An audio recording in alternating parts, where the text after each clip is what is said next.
Welcome everyone once again. This is your host Shailesh from New Zealand World News. I'm bringing you back policies of New Zealand election 2023, just 2 days away from the election. Saturday is the last date. If you haven't voted, please vote. I'm bringing a topic today which is absolutely interesting and important. Not just interesting, but it's very, very important and vital before you go down to the voting booth. Please make sure that you have read all the policies of all the political parties so that you can make an informed choice and an informed decision, not just for you, for everyone in your family, for everyone around you, your friends, your colleagues, and everyone. So today I'm going to bring you a topic which is I did one topic about health, what's the health is all about, which is very important, and what policies are talking about other political parties. But today, now this I'm going to talk about a policy which is absolutely important in the cost of living when we are in. So incomes and employment, as you can see. And I want to share this screen because this is, again, you can go back to policy.nz, NZ election 2023, and have a look at the policies before you go down to vote. And just to make sure that you are making the right choice for yourself, for your family, and for your kids, and for everything, your friends and colleagues and everyone. And this is for our nation. So these political parties have come up with some of their policies which will matters to us, to everyone, also to the nation, that who we become and what's our direction of the nation.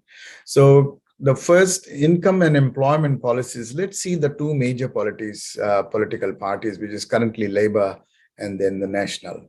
So what Labour is saying for the employment and incomes and employment, basically they want to reduce the cost. So by reducing the cost, they are saying that let's remove the GST from just fruit and veggies.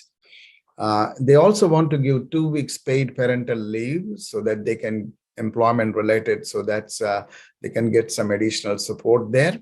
They also want to increase support and expand eligibility for working for families payments. So that system is already in place. They just want to increase the payments as during this cost of living crisis.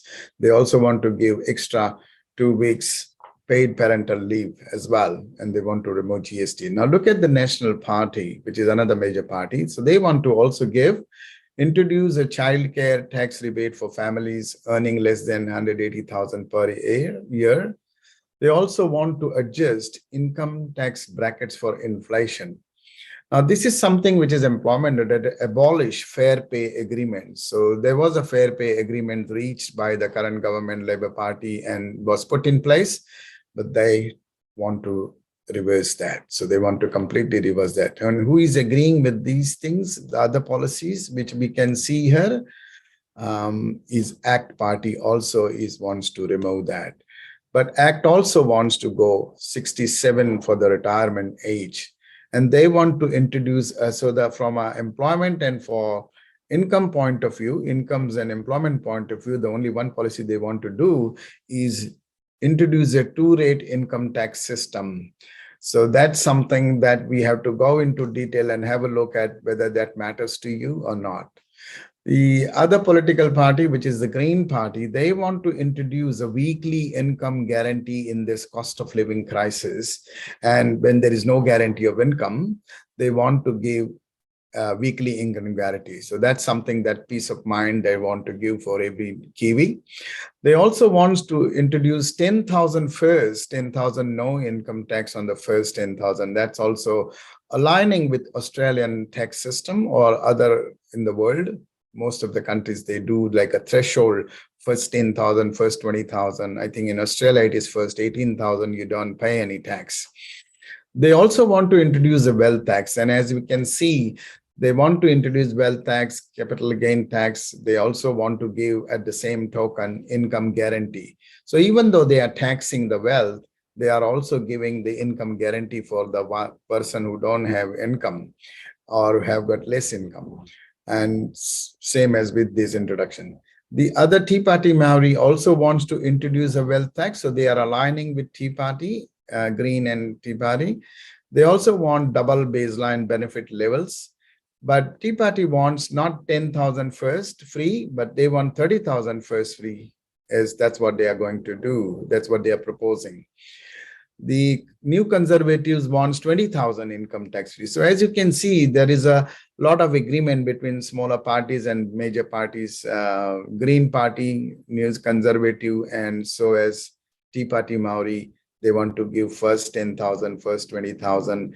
And then we saw somewhere here as well that even 15,000 is top. The Opportunist Party also wants to give 15,000 income tax free. So top gives first 15,000, Green wants 10,000, Tea Party wants 20,000 first free. So you can see which party is giving you tax benefits.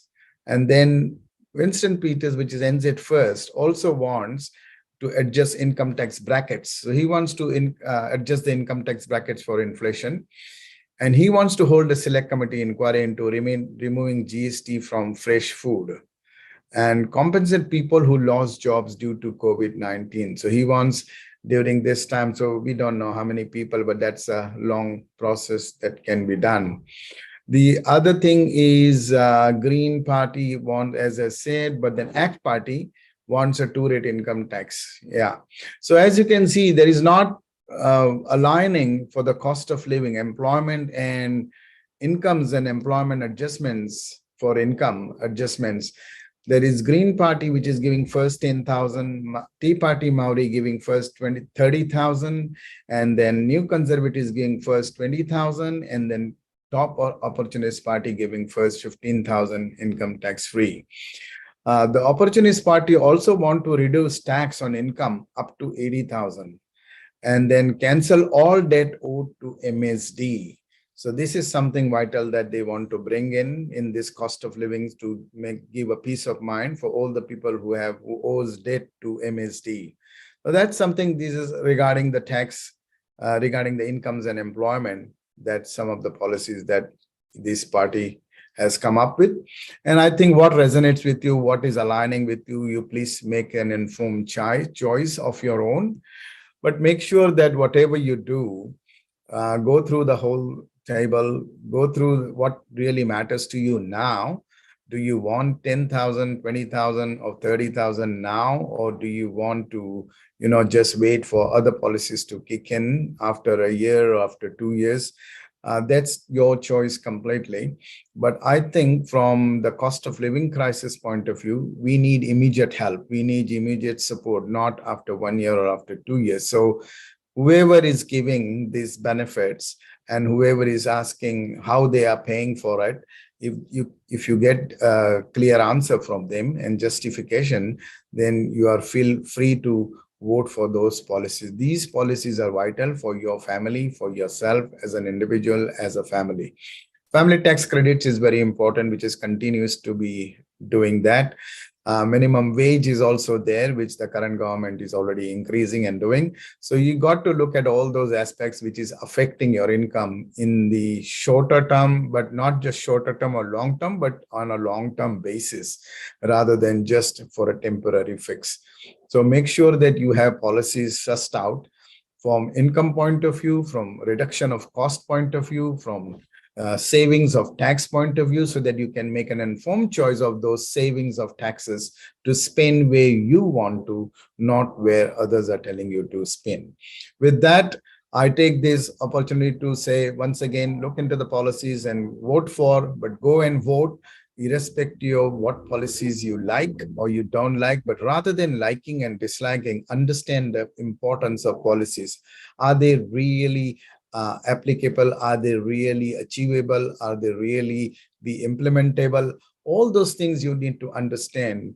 I mean, it's not just saying I will give you this, but is it going to be realistic? That's also is important. And with the current government, whatever they have done, you have to look into that. With the current with the government that is going to come, we have to look into that. All of that you got to make sure before you make an informed decision to go and vote. But anyway, please go and vote irrespective of that. Don't be lazy not to vote. So this is my message to you. Go and vote, look at the policies, make sure that they are implementable, and that's all it matters. Once again,